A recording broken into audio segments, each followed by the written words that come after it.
Hey folks, welcome to The Bottom Line. I'm Michael Noland. You know what? It's 3 in the morning, and every once in a while, once in a blue moon, and I've got a blue moon right behind me sinking into the western skies, we get something very special in the world of rock and roll. And of course, I'm talking about Paul McCartney's brand new album, The Boys of Dungeon Lane.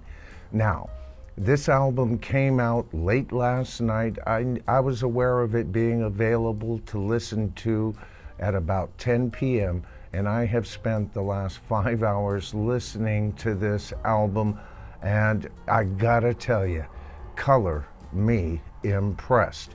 You know, I've got my notes here. I've been taking a look at this album all night long.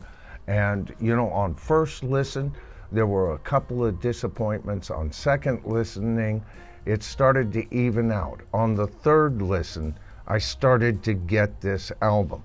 Now I'm looking at this. I gave each and every song on this album a 0 to 5 rating, okay? 1 wouldn't be so good. 2 wouldn't be great.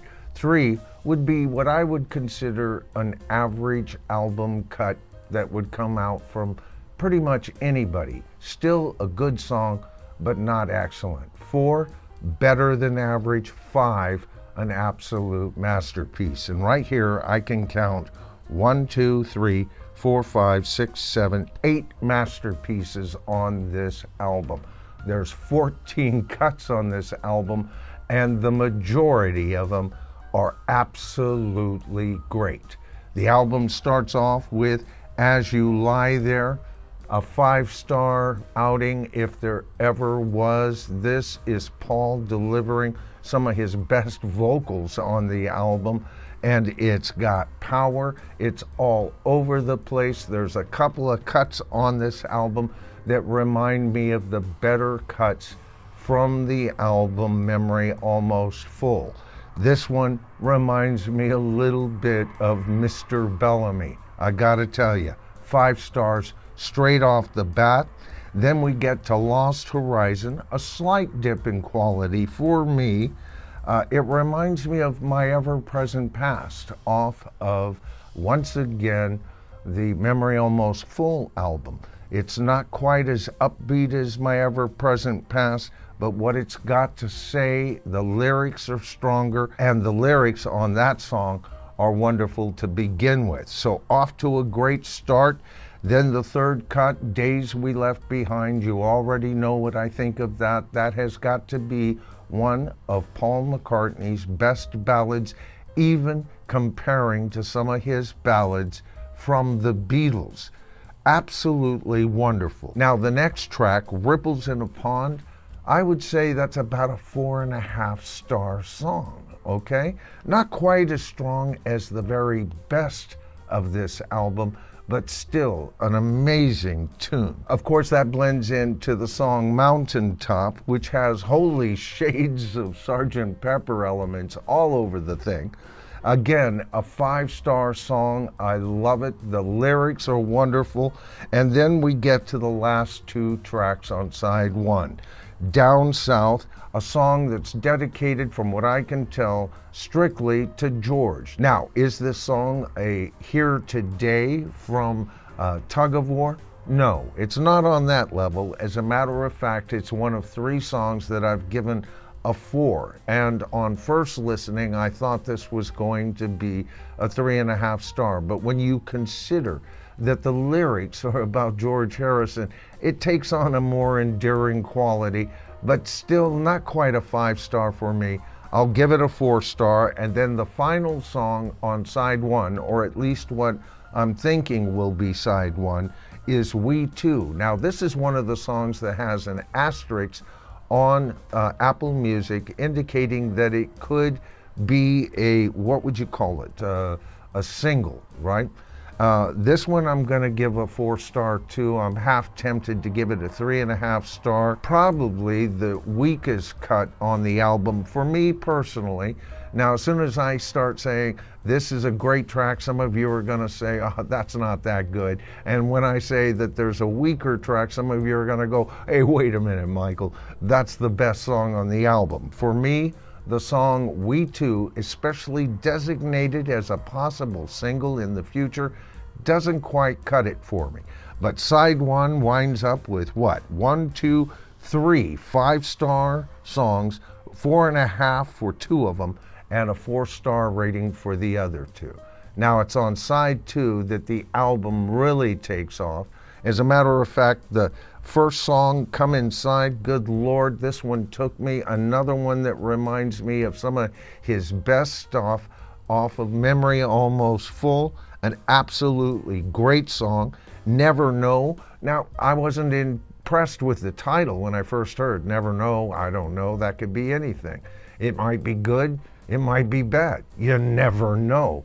But on 3rd listening, 4th listening, and 5th listening, this is one of the songs that's a grower on the album for sure. Of course, that's followed up with Home to Us. I've already given my thoughts on that song on an earlier video.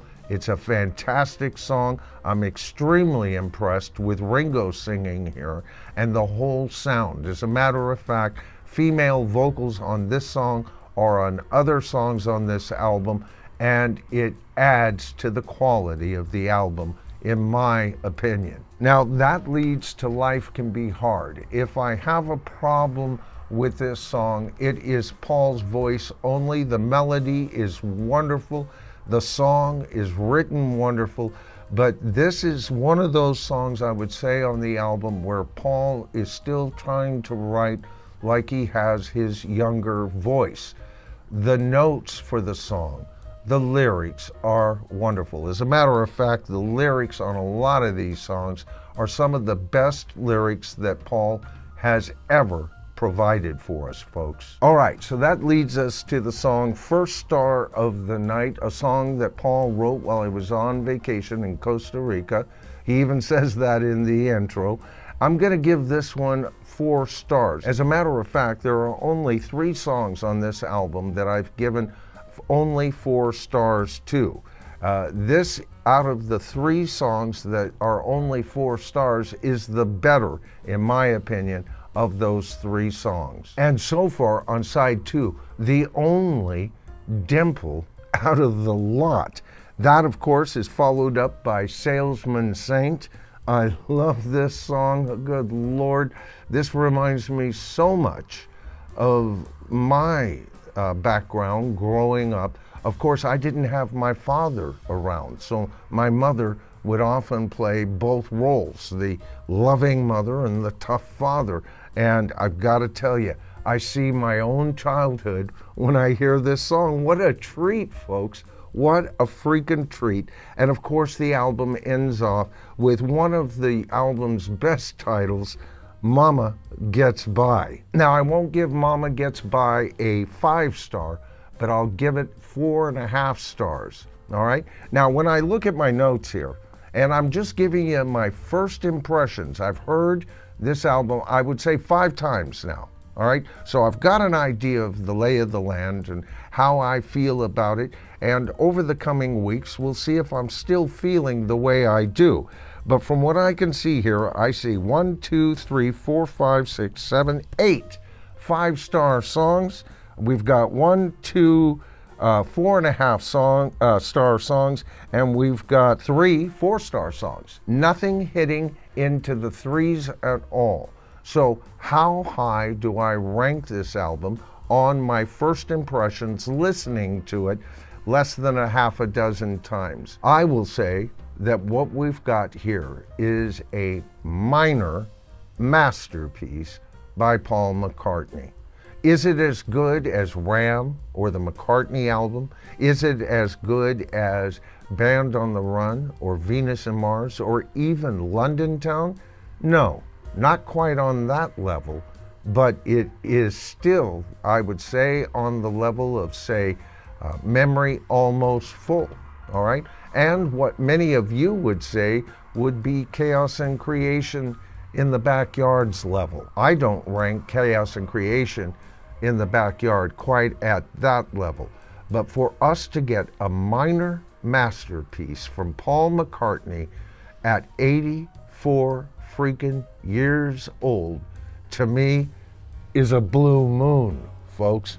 Once in a blue moon, a minor miracle in Paul's dotage, no doubt. Now, I'm going to ask you guys to give me your input on what you think as you give a listen to this album. I'm going to encourage you, don't listen to this album once. Don't listen to this album twice or even 3 times before you start to even rank it. You've got to give this album way more than just 3 listens. Once you've heard it, each of these songs sink into you for the 4th and 5th time, they start to take on a whole different flavor. I was worried when I first heard this the first time around. I'm going, what am I going to do with this? Second time, I go, well, it's not as bad as I thought it was. And the third time, I go, actually, this is quite good. I don't know if it's, the miracle album I was asking for. 4th time, I started getting a little bit convinced. By the 5th time, I got to tell you, folks, I was sold. And I'm hoping that you will be too. I need to hear from you. You need to let me know in the comments. What do you think of this song? And is Paul's voice a deal breaker? Do you like some of these songs, but you just can't stand to hear his voice? I think his voice, especially when I think of how I have criticized his voice live, trying to do his old material, is absolutely incredible on this album. All right, folks, that's my impression after a good 5 listens on this album on a night at 3 a.m. I'm looking at that blue moon right now, and I'm listening to a blue moon of an album. We got our miracle, folks. We got the first miracle of 2026 from a classic rocker, and of course, it would have to be Sir James Paul McCartney that did it for us. All right, folks, that's the video for tonight. I hope you enjoyed it. If you did, please give me a thumbs up. We want this video to get a few views, okay? I want to encourage everybody to give me their honest opinion, all right, about this album. Have we indeed received a minor masterpiece by Paul McCartney at 84 years old? Only a Beatle could do this, in my opinion. All right, folks, I hope you enjoyed the video. If you did, like I said, give me a thumbs up. And if you haven't subscribed to this thing we call the Tribe, that is so easy. All you have to do is hit that subscribe to the Tribe button, tap that top bell icon, and you'll be notified of all my future videos and or streams.